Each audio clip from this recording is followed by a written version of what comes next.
our new state government struggles, or rather attempts to reconstruct neglected infrastructure, reinstate necessary rules of administration, and introduce new policy initiatives to put the state back on the path to normalcy and success is rather unfortunate. There are those who are committed to renewed vices and disregardful of both the short and long-term ramifications of their actions and greed. Reflect on the past decade. I must say, or rather admit, that I see positive signs of change in attitude by this righteous administration towards governance. Many milestones are indeed being reached, but given the sheer magnitude of gross neglect and degradation for the decade, it will take a lot more time and resources to achieve the level of progress that would transform the state economically and give everyone a decent share of opportunity to succeed as individuals. Unfortunately, for every step forward that the new government makes, it is thrown off guard, distracted, and its progress diminished by the new wave of kidnappings, killings, and unusual safety issues across the state. It makes it all hard to celebrate progress in the midst of these vices. The beheading of a woman in Ebu over a month ago, the discovery of a bomb in Obolumbano is in a regular gathering place are all disturbing news and added burdens on the new administration trying to effect change with the usual limited resources at its disposal. Could one imagine the degree of mayhem and death this bomb could have caused had it not been detected before villagers arrived, and the psychological impact on the state? The fact that some of us have acquired this destructive mindset aimed at mass killing of innocent villagers who are simply about to celebrate an occasion is mind-boggling. It's an unfortunate wake-up call to Imo State and the rest of the Eastern Zone that terrorism has arrived at our doorsteps. As much as some of our leaders remain totally out of alignment with the truth and continue to seek personal gains against public interest, these incidents should not lead us to succumb to fear and hopelessness. Rather, they should spur and galvanize us all to seek answers. This must not be allowed to fester, nor allowed to impede our unity of purpose. The people of Imo State, you are equal to every challenge, and we must win this new battle and win it for the future. We survived the Civil War and recovered immensely, and we must summon the same courage, be vigilant, and defeat this new threat to our way of life. We must fight the quick urge to retreat into our shells and ruminate over these strange incidents. Each and every one of us must be willing to make the necessary sacrifices to see that against all odds, we remain a united, peace-loving people. Obviously, this bomb was not constructed in the village, probably not even in the state. Why the village people of Obolu were chosen as targets is a loaded, mighty question. And I must ask the people of Imo State to be watchful at every event and to watch for men and women disguised and trying to fit in our villages. Our Nigerian police force, I doubt, are seriously pursuing the origin of these bombs. Neither do they have any clues. They are a reactionary force, and we cannot wait to have casualties before we increase our awareness and thwart any effort or attempt to unleash bloodshed on our people. Our state government must act quickly, circumvent the police force if it needs to, and institute its own security defenses to protect the lives of our people. These are not ordinary times, and measures must be taken to root out these vices. Whatever is the cost of these new security measures, I call on our state government to appropriately invest in it. It is very unfortunate that a society that thrives on constant assembly to address significant issues and celebrate life is not trained to the point that it has to acquire devices to sweep around its environment for bombs before assembling. This is the most vile and lowest level of human depreciation we have witnessed in our society. And progress will mean nothing if we cannot be safe and happy to congregate. It is hard for me to believe that a son or daughter of Imo State could be behind these evil acts. Be as it may be, Imo State must move on and succeed. No amount of violence should deter our desire to overcome and succeed. The enemies of our state and society must not forget that we bore the brunt of civil war and emerged from it stronger. We must continue to seek able leadership to guide our ship through these narrow and treacherous moments in our history. There would suddenly be light at the end of the tunnel. The need for real community policing is urgent, as serious crimes are now shifting from the urban areas to the villages. Who would have ever, in our wildest dreams, think we will one day find an explosive bomb in a remote place like Opolu, a bomb well designed to take lives en masse? The focus now has to be equally shifted, with manpower and material moved to secure these places. And the state government cannot leave nor trust the federal police to extend its presence. The resources and strong commitment to do so are not there. Every community must then be empowered and funded to plan and execute its security mission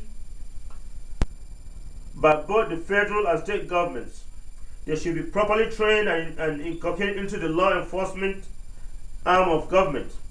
Instead of the present vigilante groups, the bars must be raised on both admission into this local security force and rewards established in the form of salaries or wages.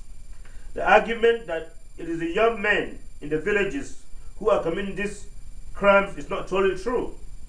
For over 6 years now, the young men in my village have been providing nightly security, and while minimally paid, have remained loyal to this mission, shunning these high crimes. And I essentially believe that we can convert this exercise into permanent responsibilities, raise their wages reasonably, apply checks and balances. We will succeed in creating a decent generation of young men who honor their duties to society. I'm sure there are other good stories from other towns we can showcase as good examples. Ruling out the youth and the unemployed in our villages in any quest to arrest this developing crime trend is bound to fail. I'm yet to be convinced that poverty is not at the core of these emerging problems, and those who continue to insist it is greed are far from the truth. Whatever spurred a generation to be extremely greedy and reckless with life can be addressed and resolved, and it must be urgent before it becomes unmanageable and destroys the fabric of our lives. We should be laboring to address unemployment in our state and reduce it to the single digits, and that calls for both sacrifice and commitment on the part of our state leaders. For once in our lifetime, our leaders must choose between